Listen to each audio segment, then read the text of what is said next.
నా కొడుకే ఒప్పుకోవడం ఆవిడేగా చెప్పారు చాలా ఇంటర్వ్యూలు. మరి మీ కొడుకే మిమ్మల్ని యాక్సెప్ట్ చేయను మేము ఎలాగ యాక్సెప్ట్ చేయాలి? ఒకసారి చెప్పండి పబ్లిక్కి. మీ ఇంట్లో వాళ్ళే మిమ్మల్ని యాక్సెప్ట్ చేయట్లేదు, మీ అందరిని యాక్సెప్ట్ చేయట్లేదు. సో అందం అనేది కప్పుకుంటేనే బాగుంటుందమ్మా, విప్పుకుంటే కాదు. ఎవరికైనా నేను ఆవిడని అనట్లేదు సుమి, ఆవిడనే కాదు, ఆవిడ ఒక్కవిడే కాదు, చాలా మంది ఉన్నారు.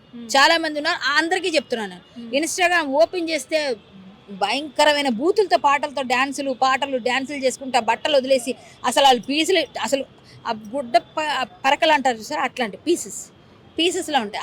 ఆ పీలికలు కూడా తీసేస్తే బాగుంది అనుకున్నట్టుగా ఉంటున్నారు. అలాంటి వాళ్ళతో మనం ఏం చెప్పగలుగుతాం చెప్పండి? అంతే కదా. అంటే వాళ్ళకి భారం అయిపోతున్నాయి ఇవి కూడా. అలాంటి వాళ్ళు వస్తున్నారు. మీరు ఇన్స్టాగ్రామ్ ఎందుకు ప్రశ్నించరు? ఇన్స్టాగ్రామ్ ఎందుకు అడగరు? దాన్ని ఎందుకు బ్యాన్ చేయమన్నారు? ఆస్ట్రేలియా చేసిందిగా.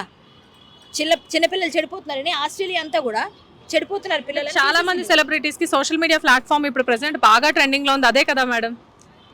ఏం ట్రెండింగ్ అండి? ట్రెండింగ్ అంటే జనాలు చెడగొట్టడం, పిల్లల్ని చెడగొట్టడం, సంస్కృతి సంప్రదాయాలు చెడగొట్టడమా ట్రెండింగ్ అంటే? ట్రెండింగ్ లో ఉండాలంటే మన మన మన సంస్కృతిని పక్కన పెట్టేసి తుంగలో తొక్కేయటమా?